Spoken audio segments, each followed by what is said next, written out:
देखा और प्रेम हो गया, लव एट फर्स्ट साइट, ये सब बेकार की बातें यही होती हैं, ऐसा कुछ होता नहीं। प्रेम तो शिखर है, कूदकर नहीं पहुंचा जाता है वहां तक, कूदकर नहीं पहुंचा जाता है वहां तक, तो एक एक सोपान पार किया जाता है। अब किसी को अगर माउंट एवरेस्ट पर चढ़ना है, आपने आज तक सुना नहीं होगा, चढ़ तो गए चढ़ने वाले, लेकिन यहां खड़ा है कोई एकदम कूद के चढ़ गया, ऐसा तो आपने कभी नहीं सुना होगा। उसकी एक प्रक्रिया है, उसके लिए पहले अभ्यास किया जाता है, तैयारी की जाती है, एक बेस कैंप है, पहले आपको वो क्लियर करना पड़ेगा, फिर आपको देखा जाएगा क्या आप आगे जाने योग्य हैं तो आपको अनुमति दी जाएगी। ऐसे ही प्रेम तो शिखर है, प्रेम से आगे और क्या है, याते परे न और कोई भजन न और कोई सुख, होते होते होगा। इसीलिए श्री गीता जी में भगवान ने कहा अभ्यासेन कौन्तेय वैराग्येण च गृह्यते। पर अभ्यास हम तब करें ना जब हमको पहले जिस विषय का हमको अभ्यास करना है, पहले उसके वास्तविक स्वरूप का हमको बोध हो। तो यहां कहने का तात्पर्य ये है, सार की बात ये है कि अंतिम वस्तु क्या है, प्राप्त करने योग्य वस्तु क्या है, इष्ट वस्तु क्या है, प्रेम भगति। यहां केवल भक्ति ना कहकर प्रेम भक्ति कहा। प्रेम भगति जल बिन रघुराई अभी अंतरमल कबहू न जाई। भक्ति के भी अनेक अनेक प्रकार के भेद भक्ति मार्ग के आचार्यों ने कहे हैं। एक भक्ति को आचार्यों ने बहुत आदर की दृष्टि से नहीं देखा। जो केवल संसार का सुख प्राप्त करने के लिए की जाए, उसको बहुत आदर की दृष्टि से आचार्यों ने नहीं देखा। जो मोक्ष प्राप्त करने के लिए की जाए, उसको भी मध्यमा कहा, वो भी मध्यमा भक्ति है। उत्तमा भक्ति कौन सी है? जो केवल अपने इष्ट आराध्य के, अपने प्रेमास्पद के सुख के लिए की जा रही है, वो उत्तमा भक्ति है। आनुकूल्येन कृष्णानुशीलनम, इसमें कोई और अभिलाषा नहीं है। तो अंत में प्रहलाद जी ने कहा, भाई जितना पढ़ना सुनना है, सबका अंतिम फल तो यही है, प्रभु के चरणों में निरंतर प्रीति का भाव प्राप्त हो। लेकिन वो जो निरंतर प्रीति है, वो वस्तुतः प्रेमा भक्ति का ही प्रसाद है। जब प्रेम होता है, जब हो जाता है प्रेम, जब पहुंच जाएंगे हम शिखर तक, जब हो जाता है प्रेम, फिर कुछ ऐसी घटना घटती है, फिर अपने प्रेमास्पद के नाते सब प्रिय लगते हैं। जो प्रेमास्पद का है वो प्रिय है। इतनी बात तो मुझे लगता है कि यहां भी किसी के अनुभव में आई होगी। यहां इस बाह्य जगत में भी इतनी बात तो किसी के अनुभव में आई होगी, तभी तो उसने कहा वो घड़ी दो घड़ी जहां बैठे, वो ज़मीं महके वो शजर महके, तेरी खुशबू से सारा घर महके, तेरे आने की जब खबर महके, तेरी खुशबू से सारा घर महके। जब पहली बार ये शब्द मेरे कान में पड़े थे, तो मुझे लगा कि देखो, इतनी बात अगर कहीं दूर से भी प्रेम देव की कृपा हो जाए, तो इतनी बात तो यहां बाह्य जगत में भी अनुभव हो जाती है। कहने वाला कह रहा है कि घड़ी दो घड़ी जहां बैठे, पास्ट टेंस की बात है ये, कभी बैठे थे, वो जमी महके वो शजर महके। हम सोचते हैं कि हम कैसे पाषाण हृदय हैं, कहते अपने आप को हम प्रेमी हैं, हम कहते हैं हित की यहाँ उपासना, हित के हैं हम दास, हम अपने आप को हितोपासक कहते हैं। हित माने निष्काम प्रेम, विशुद्ध प्रेम, हम अपने आप को प्रेमोपासक कहते हैं, हम कहते हैं प्रेम की हमारी उपासना है। अरे बाह्य जगत में भी एक व्यक्ति को यह अनुभव हो रहा है कि उसका स्नेहास्पद कहीं घड़ी दो घड़ी बैठा है, वो कहता है आज भी वो जगह महक रही है, उसकी याद से महक रही है, वो तो कभी बैठा है। और यहां तो चंद्र मिटे दिनकर मिटे, मिटे त्रिगुण विस्तार, दृढ़ व्रत श्री हरिवंश को मिटे न नित्य विहार। न्यारो है सब लोक ते वृंदावन निज भौन, तहां न कबहू लगत है महाप्रलय की पौन। अरे यहां तो लीला हो रही है, हुई नहीं, हो रही है। आज निकुंज मंजू में खेलत बनी वृषभानु नंदिनी, आज बननी को रास बनायो, आज गोपाल रास रस खेलत।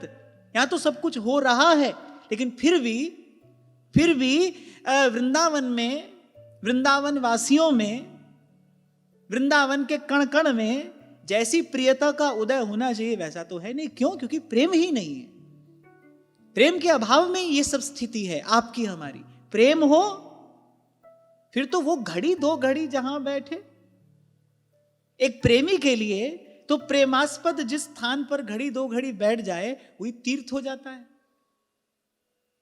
अरे प्रेम में क्या, उत्कृष्ट श्रद्धा हो। आप देखो वल्लभ संप्रदाय में जहां जहां श्रीमद् महाप्रभु जी के चरण पड़े, जहां जहां उन्होंने श्रीमद् भागवत जी का पारायण किया, वहां महाप्रभु जी की बैठक है।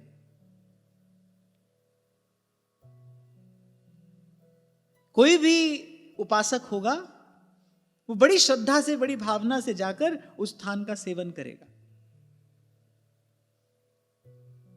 दसों गुरु जहां जहां गए, घड़ी दो घड़ी के लिए भी अगर कहीं गुरु साहिबान के चरण पड़े, आप देखो वहां कैसे मस्तक ऊंचा उठाए गुरुद्वारे खड़े हैं। अगर उत्कृष्ट श्रद्धा हो, उज्जवल श्रद्धा हो, तो भी ऐसा परिणाम आता है। हम देखते हैं कि हम तो नित्य धाम में रहते हैं, केवल धाम में नहीं, हम तो नित्य धाम में रहते हैं, जहां नित्य विहार है, जहां लीला नित्य है। फिर कह रहा हूं ये पूर्व में घटी घटना की बात नहीं हो रही है। ऐसा नहीं कि 5000 साल पहले ठाकुर जी आए थे, ऐसी लीला हुई थी। वो लीला स्थलियां भी यहां हैं, पर हम तो नित्य धाम में रह रहे हैं। हमारे महाप्रभु जी का तो सिद्धांत ही यही है, जो हो रहा है वो आज ही हो रहा है, अभी हो ही रहा है। पर फिर भी धाम के प्रति जैसी प्रियता का भाव होना चाहिए वैसा नहीं है। धाम वासियों के प्रति जैसा भाव होना चाहिए वैसा नहीं है। अरे छोड़ो, जो हमारे गुरु भाई बहन हैं, जो आचार्य की ही चरण शरण में है, उनके प्रति हमारा ऐसा भाव नहीं है। सेवक जी महाराज कह रहे हैं ना, जो धर्मिन सो प्रीत करत नहीं, कहा भयो धर्मी जो कहायो। जो धर्मीन सो प्रीत करत नहीं, कहा भयो धर्मी जो कहायो। तो इसलिए मैंने आपको इस सब बात इसलिए कही, कभी लगने लगे ना कि हाँ हमको भी थोड़ा प्रेम प्राप्त हो गया है, तो थोड़ा इस सब का भी विचार करना। यदि प्रेम हो तो फिर ऐसा होना चाहिए। फिर तो जिही देश प्रीतम बसे, तहां की प्यारी लागे पौन। प्रेम का सबसे पहला लक्षण ही यही है। इसीलिए श्री महाप्रभु जी ने अपने हार्द ग्रंथ का आरंभ इसी भाव से किया। यस्याह कदापि वसनांचल खेलनोत्थ, धन्याति धन्य पवनेन कृतार्थमानि।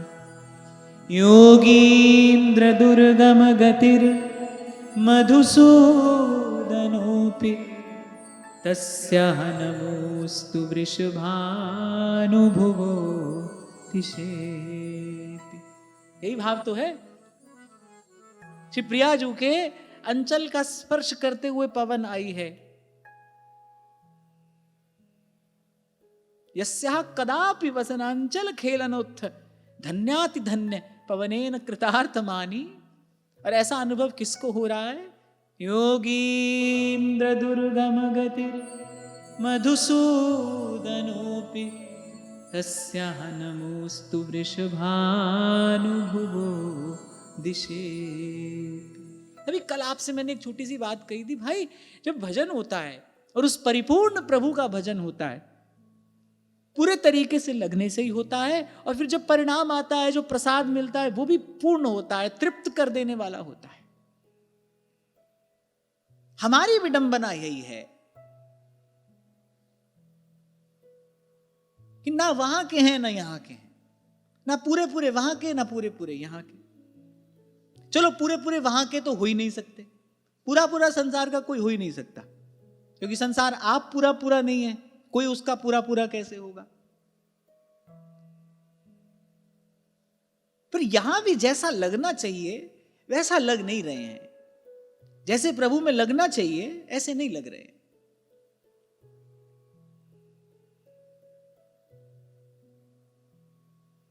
पूज्य श्री पंडित जी महाराज ये बात कहा करते थे। वो कहते थे, देखो हमको हाथरस सु हाथ पकड़ के ले आए रास बिहारी। हाथरस निवासी थे वो। बोले इतनी बड़ी आबादी को नगर पर रास बिहारी ने हम पे ही कृपा करी, हमको हाथ पकड़ के ले आए या ब्रज भूमि में बसाए दियो। खावे की, पीवे की, ओढ़वे पहरवे की, रहवे की सब व्यवस्था कर दी। गिरिराज जी की तरहेटी दे दी। ये तो प्रेमियों का मनोरथ होता है। गोवर्धन की रैये तरहेटी, गोवर्धन की रैये नित प्रति मदन गोपाल लाल के, नित प्रति मदन गोपाल लाल के, चरण कमल चित लइए तरहेटी, गोवर्धन की रई।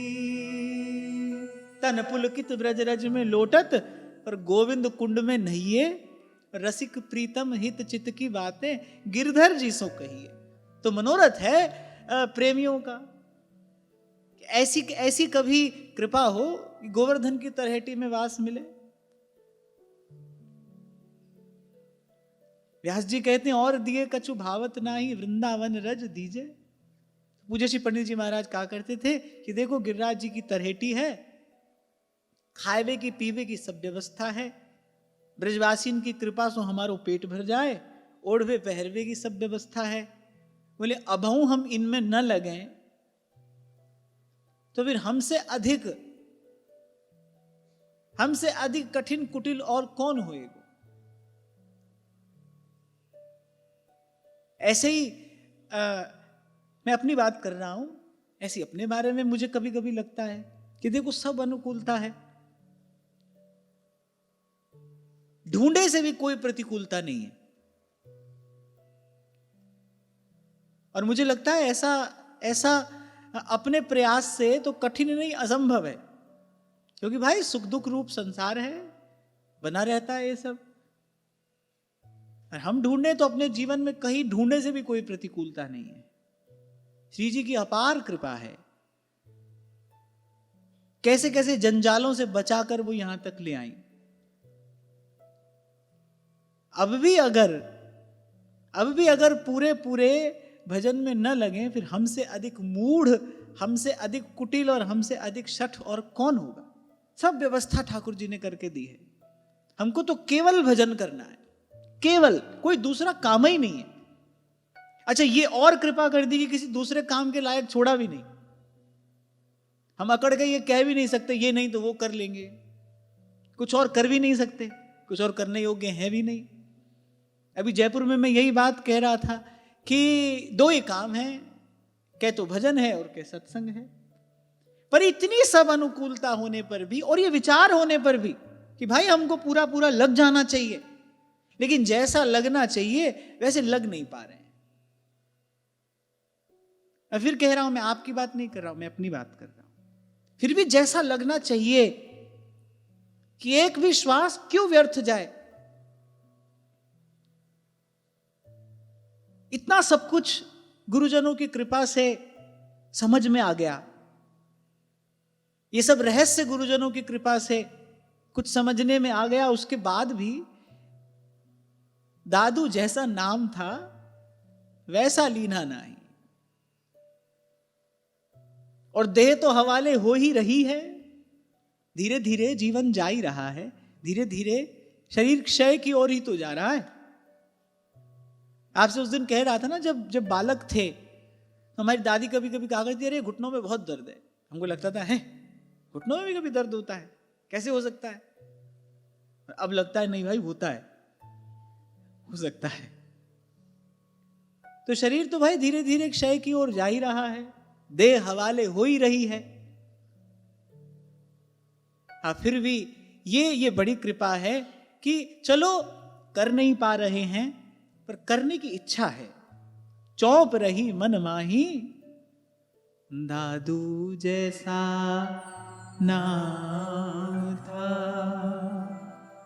वैसा लीना नाम। और मैं कोई भावुक होकर नहीं कह रहा हूं, भाव में भरकर कह रहा हूं। आपनो भाग आपुन कहत। जीवन में इस स्थिति का श्री महाप्रभु जी ने अनुभव कराया है कि कमल कर जिन अभय दीने, कर्म बंधन सब कटे। वो तो एक ही काम करना चाहिए, सब तज भजिए नंद कुमार। पर फिर भी जिस विधि जिस रीति से करना चाहिए वैसा कर नहीं पा रहे हैं, अपना ही अभाव है।